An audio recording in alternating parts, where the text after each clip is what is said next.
যেভাবে সশস্ত্র পুলিশ আইপিএসদের নেতৃত্বে উপস্থিত থেকে সরস্বতী পুজো, শ্রীপঞ্চমী, পুষ্পাঞ্জলি শিক্ষা প্রতিষ্ঠানে পালন করা হয়েছে এবং বাধা দান হয়েছে, এ নজিরবিহীন মাননীয় অগ্নিমিত্রা পাল মহোদয়কে অ্যাডজনমেন্ট মোশনের কাটছাট করে কয়েকটা লাইন পড়তে দেওয়া হয়েছে।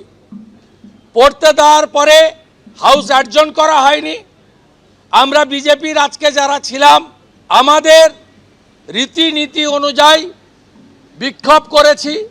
আজকের বিজনেসকে আমরা অগ্রাহ্য করেছি, টুকরো টুকরো করেছি ছিঁড়ে, এবং আমরা সেটা উড়িয়ে দিয়ে 10 মিনিটের বিক্ষোভ করে বাইরে বেরিয়ে এসেছি।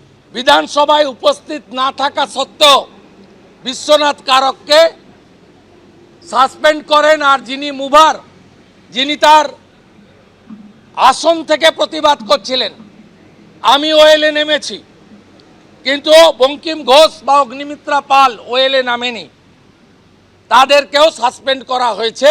বিধানসভার কালকের আলোচনা শেষ না হওয়া পর্যন্ত আমরা ধর্ণা প্রদর্শন দেব। যেদিন যেদিন সবাই ঢুকবে সেদিনই মুখ্যমন্ত্রীকে আমরা ধিক্কার জানিয়ে সেম মমতা ব্যানার্জি বলে আমরা হাউসের বাইরে আসব এবং উনাকে বয়কট করব। তার মানে কৃষ্ণেন্দু একেবারে শুভেন্দু অধিকারী এইটা স্পষ্ট করে দিচ্ছেন যে সাসপেন্ড করা হয়েছে ঠিকই, কিন্তু বিধানসভার বাইরে তিনি এবং তারা আসবেন, এবং একেবারে সরাসরি বলছেন মুখ্যমন্ত্রীকে বয়কটের পথে তারা হাঁটতে চলেছেন।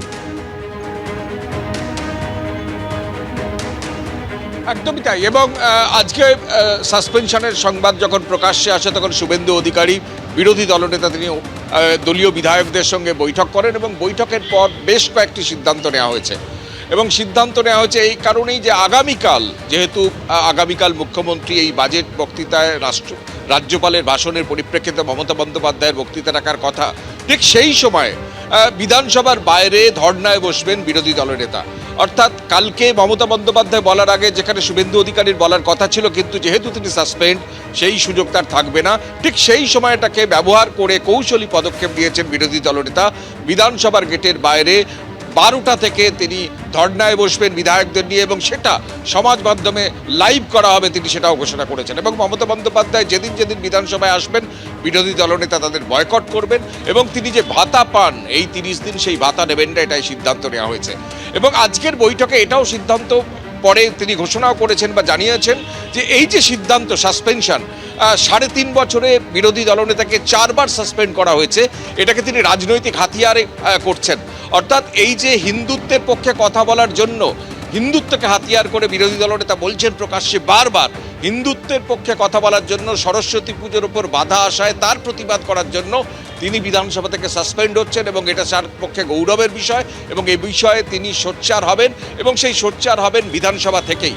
এবং কালকে সেটা সিদ্ধান্ত নেওয়া হয়েছে 12টার সময় বিধানসভার গেটের বাইরে শুভেন্দু অধিকারী ধর্নায় বসবেন, সেখানে অন্যান্য বিরোধী বিজেপির যারা বিধায়ক তারাও থাকবেন, এবং সেখান থেকে প্রকাশ্যে এই বিষয়টাকে, এই ইস্যুটাকে, সরস্বতী পুজোকে কেন্দ্র করে যে অভিযোগ বিজেপি বারবার তুলছে, অর্থাৎ রাজ্যে শিক্ষা প্রতিষ্ঠানে সরস্বতী পুজো হতে দেওয়া হচ্ছে না এবং সেটা বাধা তৈরি করছে, সেখানে পুলিশ দিয়ে পুজো করতে হচ্ছে, এবং সে বিষয়ে মুলতবি প্রস্তাব বা আলোচনা করতে গিয়েও বিধানসভায় তারা ব্যর্থ হয়েছেন, সাসপেন্ড হয়েছেন।